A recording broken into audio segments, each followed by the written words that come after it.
As histórias em quadrinhos são uma forma de comunicação muito rica que pode ser usada para entreter, informar e também educar.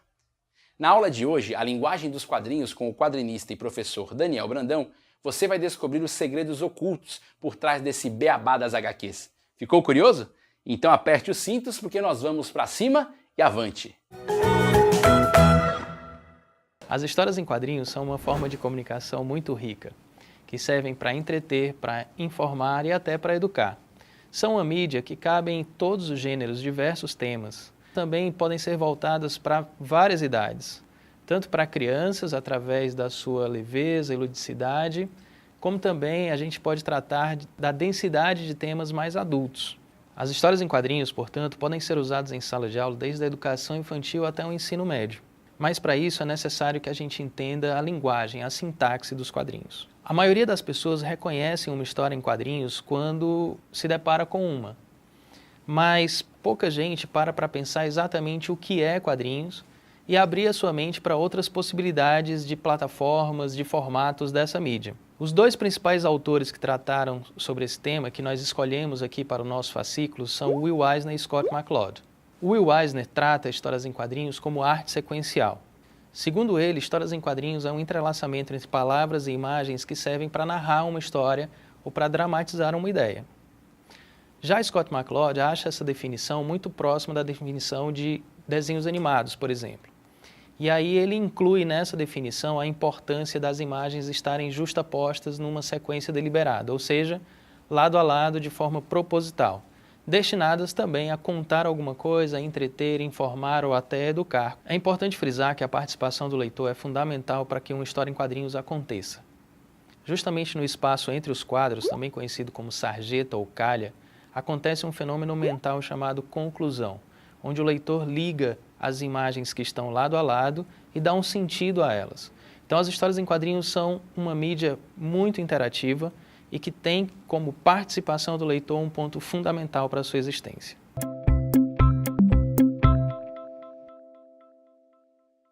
As histórias em quadrinhos como meio de comunicação de massa começaram a ser publicados em jornais no formato tiras.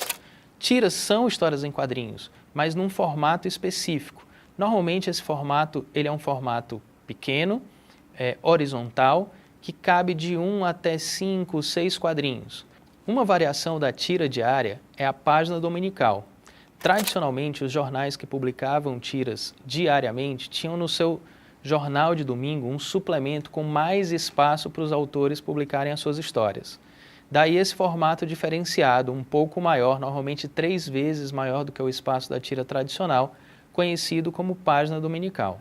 Um outro formato também é o fanzine. O fanzine é uma forma artesanal de se publicar quadrinhos muito barata e democrática.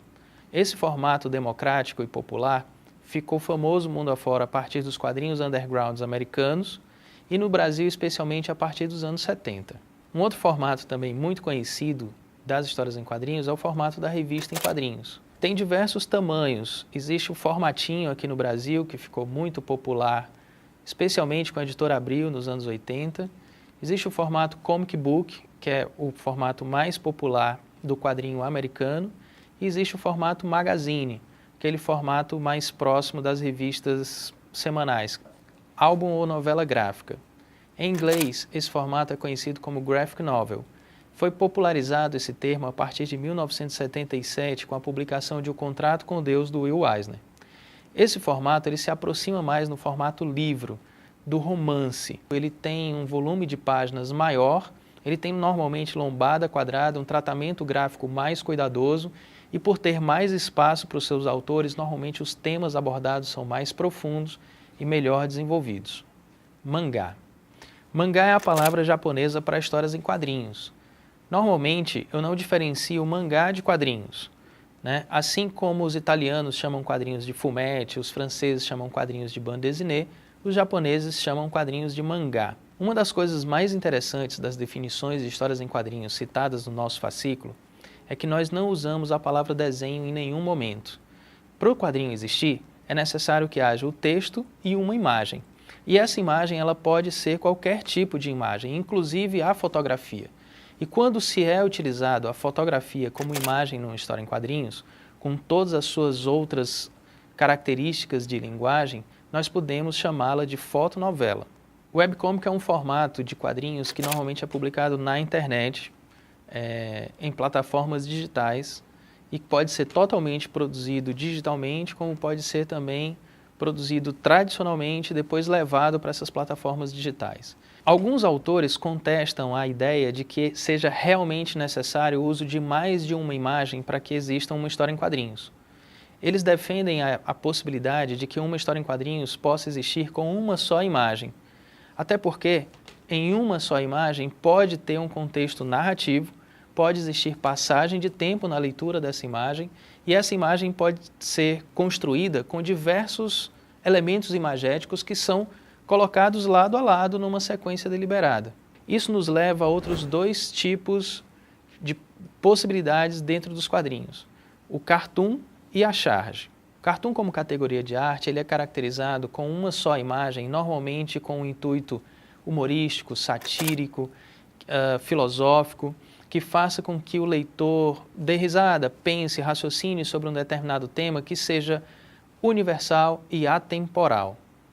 Isso o diferencia da charge, por exemplo. A charge, esteticamente, é muito parecida com o cartoon. O que a diferencia do cartoon é o fato da charge ser factual e ser regional. Tanto o cartoon quanto a charge têm características que podem enquadrá-las dentro das histórias em quadrinhos.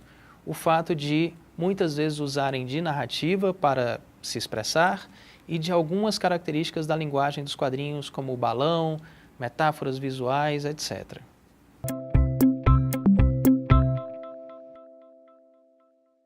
A primeira proposta que eu faço é o uso das histórias em quadrinhos como uma ferramenta de leitura. Muitos livros didáticos se utilizam das histórias em quadrinhos para ilustrar o seu conteúdo, muitas vezes com histórias curtas ou em formato de tiras, e essa leitura, se há uma compreensão da sintaxe dos quadrinhos, ela pode ficar ainda mais rica, para que a leitura não fique restrita apenas ao texto daquele quadrinho, mas também ao entrelaçamento entre texto e imagem, aos recursos visuais que foram utilizados nos quadrinhos e às características da narrativa do mesmo.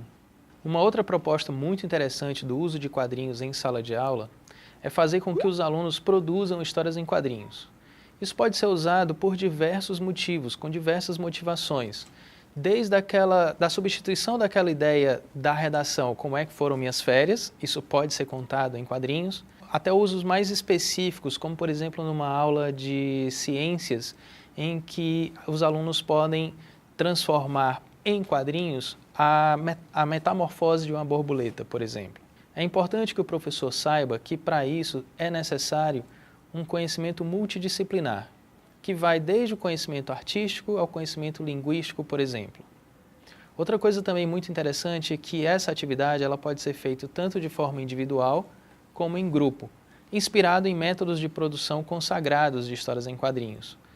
Quando um quadrinho ele é produzido de forma individual ou com um pequeno grupo, tipo uma dupla, né, um aluno escrevendo e um outro desenhando, a gente pode classificar esse método de produção como um método de produção autoral, onde há um maior controle dos seus autores em relação ao resultado da história. Mas também é muito rico e muito interessante ser feita uma atividade com os alunos em sala de aula de uma maneira que se aproxime mais do método de produção industrial, em que o professor, nesse caso, assume um papel de editor e aí monta equipes maiores para se produzir uma história em quadrinhos. Essas equipes maiores têm funções específicas para cada aluno. Por exemplo, um aluno pode ser responsável pelo roteiro, um outro aluno pode ser responsável pela imagem. Se essa imagem pedir o nanquim, a arte final, pode ter um aluno responsável por isso. Pode ter um aluno responsável apenas pelo balonamento, para o letreiramento da história, e assim como pode ter também um aluno responsável pelas cores. Além do conhecimento da sintaxe, da linguagem dos quadrinhos e dessas possibilidades de métodos de produção diferentes, são as etapas de produção de uma história em quadrinhos. As etapas de produção de uma história em quadrinhos podem começar desde a ideia até a finalização. Quais são os principais tópicos dessas etapas de produção de uma história em quadrinhos? Ideia, desenvolvimento de personagem, desenvolvimento do roteiro, layouts de página, que envolve a composição de páginas, desenhos ou utilização de imagens para substituir esses desenhos, arte final, se for o caso, letramento e balonamento, que inclui também as onomatopeias e os efeitos sonoros, colorização e edição, caso seja possível reproduzir essa história em quadrinhos. Nenhuma dessas etapas, com exceção de todas que envolvem o texto e a imagem, elas são obrigatórias, ou seja, não é obrigatório que haja cor, não é obrigatório que haja o balonamento, não há necessidade da arte final necessariamente. Mas a questão da ideia, do roteiro e o uso adequado das imagens dentro de uma narrativa pré-estabelecida, essas são etapas fundamentais para se produzir uma história em quadrinhos, seja em sala de aula ou não. Uma outra possibilidade de se usar quadrinhos em sala de aula é através de alguns dos seus elementos mais consagrados. Eu vou propor aqui o uso, por exemplo, das linhas cinéticas e das metáforas visuais. Por exemplo, em uma aula de física, cujo assunto seja aceleração, movimento, o uso das linhas cinéticas e de metáforas visuais como fumacinhas que representam freios podem ilustrar de maneira muito mais clara para o aluno quais são as intenções do professor naquela explicação ou no problema que seja abordado. Os efeitos sonoros nos quadrinhos, eles têm uma função que é visual e que também é sinestésica. Também faz com que o leitor tenha algumas sensações que sejam além das sensações auditivas, por causa de características visuais que você pode aplicar nas suas onomatopeias. Isso também pode tornar as suas explicações bem mais ricas, interessantes e dinâmicas da matéria que você está abordando em sala de aula.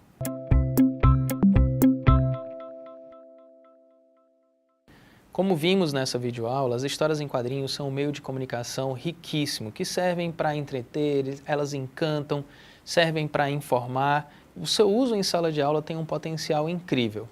A gente não pode deixar de falar da possibilidade do potencial mnemônico dessa linguagem, já que ela é caracterizada com um entrelaçamento entre palavras e imagens. E a imagem ajuda muito o aluno a memorizar, a gravar e a compreender melhor muitos conteúdos. Aqui, o que foi proposto é apenas a ponta do iceberg. Com um pouco de criatividade e de imaginação, as histórias em quadrinhos podem ter um uso pedagógico dentro da sala de aula de um tamanho imensurável. Com essa videoaula, compreendemos quão rica é a linguagem das HQs e que os professores, se não estiverem familiarizados com essa linguagem, com as suas particularidades, elementos e formatos, provavelmente não conseguirão utilizar essa ferramenta de forma eficiente. Por isso, fique de olho nas nossas videoaulas aqui no canal Futura e fique ligado também no ambiente virtual de aprendizagem. Lá você tem as atividades e os outros módulos. Por hoje é só, pessoal!